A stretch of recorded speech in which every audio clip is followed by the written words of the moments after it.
Etawah railway station का होगा 33 करोड़ की लागत से सौंदर्यीकरण। इटावा अमृत भारत स्टेशन योजना अंतर्गत प्रधानमंत्री नरेंद्र मोदी के द्वारा वर्चुअल माध्यम से 33 करोड़ रुपए की लागत से इटावा रेलवे स्टेशन सौंदर्यीकरण कायाकल्प किया गया। शिलान्यास के दौरान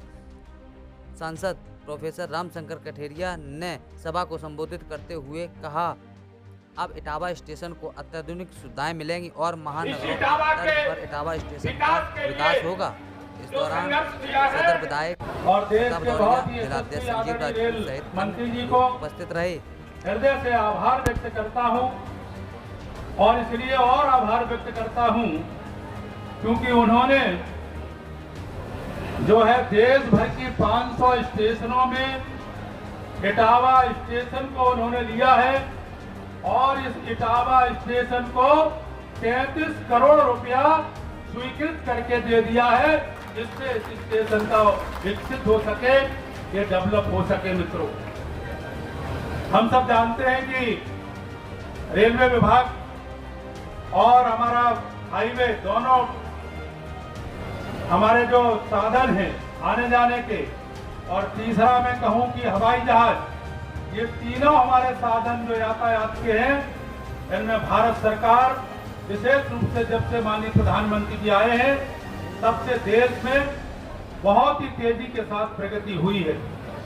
हम जानते हैं कि इटावा अपने जनपद में भी कई रेल चलाई गई हैं, कई नई रेल चलाई गई हैं, कई स्टॉपेज हुए हैं और आने वाले समय में भी मुझे लगता है कि जो जो जरूरत होगी उन सारी जरूरतों को हम पूरा कर सकेंगे। अभी भरतना में 2 ट्रेनों का ठहराव हुआ है। आगे फपूंद में जो है वहां के लोगों की मांग थी कि शताब्दी रोकी जाए, तो रेल मंत्री जी से मैं मिला हूं और रेल मंत्री जी ने कहा कि अगस्त के महीने में फपूंद में शताब्दी का भी ठहराव हो जाएगा। इसी के साथ साथ उज्जैन के लिए जो इटावा की लंबे समय से मांग है कि उज्जैन के दर्शन करने के लिए हमें कोई ट्रेन चाहिए, तो निश्चित रूप से अगस्त के महीना में नहीं तो सितंबर में हम उज्जैन तक की ट्रेन इटावा से चलाने का काम शुरू करेंगे, ये भी आपको आश्वासन देते हैं। आप सबकी शहर की एक लंबी मांग थी कि हमारा जो रामनगर का फाटक है वो लंबे समय से फाटक की मांग थी और हमें दुख के साथ कहना पड़ता है कि इस इटावा में 4 मुख्यमंत्री रहने के बाद, पूरा परिवार फ्रेंड्स कॉलोनी में रहने के बाद भी वो इस फाटक को नहीं बना सके, जिसको भारतीय जनता पार्टी की सरकार ने, उत्तर प्रदेश की सरकार ने, रेल मंत्री जी ने इस रामनगर फाटक को बनवाने का काम आप सब जानते हैं तेजी के साथ शुरू किया है। मैंने जो आपसे वादा किया था कि चुनाव से पहले ये रामनगर का फाटक बनने का काम शुरू हो जाएगा, अभी मैं निकल के आ रहा था तो तेजी के साथ काम रामनगर फाटक पर हो रहा है। मित्रों, डेवलपमेंट की दिशा में कई महत्वपूर्ण काम हुए हैं, हम सब जानते हैं। चाहे ये विधुना का रोड हो, चौड़ीकरण का रोड हो, चाहे भरतना से सिंडोस के चौड़ीकरण का रोड हो, चाहे इटावा से फरकाबाद का चौड़ीकरण का रोड हो, चाहे अन्य प्रकार के पुलों की बात हो, इन सारे डेवलपमेंट जो अधूरे पड़े थे उनको काम पूरा करने की दिशा में हमारी उत्तर प्रदेश की सरकार और केंद्र सरकार के सहयोग से ये सब काम पूरे हो सके हैं। आप सभी के सहयोग से मैं यहाँ रेल मंत्रालय के अधिकारियों को जरूर कहूंगा कि जो इटावा की सांस्कृतिक विरासत है, जो इसकी ऐतिहासिकता है, उसको ध्यान में रखते हुए जो भी आप नक्शा बनाए वो पब्लिक डोमेन में जरूर जाए और हम जो जनप्रतिनिधि हैं या पार्टी के कार्यकर्ता हैं या अन्य लोग हैं, उन सबसे जो भी आपने मॉडल तैयार किया है उसके बारे में हम लोगों से जरूर सलाह लें, सुझाव लें और उसके अनुरूप जो आपको 33 करोड़ रुपया मिला है, ये 33 करोड़ रुपया बहुत है। एक बड़ी बिल्डिंग, एक नई बिल्डिंग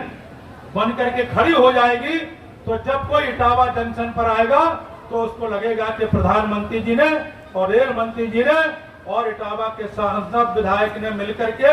एक अच्छा एक प्रयास किया है। इसलिए आप सबसे अनुरोध है कि ये काम करते समय जरूर आप हम सबसे जरूर बैठ करके राय लें। इन्हीं शब्दों के साथ आप सब इतनी बड़ी संख्या में यहाँ पर पधारे हैं, मैं आप सबको बहुत बहुत आभार व्यक्त करता हूं और आप सबको बहुत बहुत धन्यवाद देता हूं। क्या कुछ विशेष रहने वाला है? देखिए, मैं माननीय प्रधानमंत्री जी को और माननीय रेल मंत्री जी को बहुत बहुत धन्यवाद आभार व्यक्त करता हूं कि उन्होंने 500 देश के रेलवे स्टेशनों के कायाकल्प के लिए अमृत योजना में इटावा जंक्शन को लिया है, जिसके लिए 33 करोड़ रुपया दिए हैं और उस 33 करोड़ रुपया ये पहले चरण में है और ये जो 33 करोड़ का जो काम पहले चरण का होगा उसके बाद उस काम को पूरा करने के दिशा में दूसरे चरण का भी पैसा इटावा जंक्शन को मिलेगा, जिससे निश्चित रूप से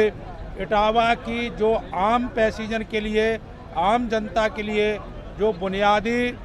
व्यवस्थाएं चाहिए, उनके लिए सुविधाएं चाहिए, चाहे वो पानी हो, चाहे स्केटर हो, चाहे वो सीढ़ियां हो, चाहे वो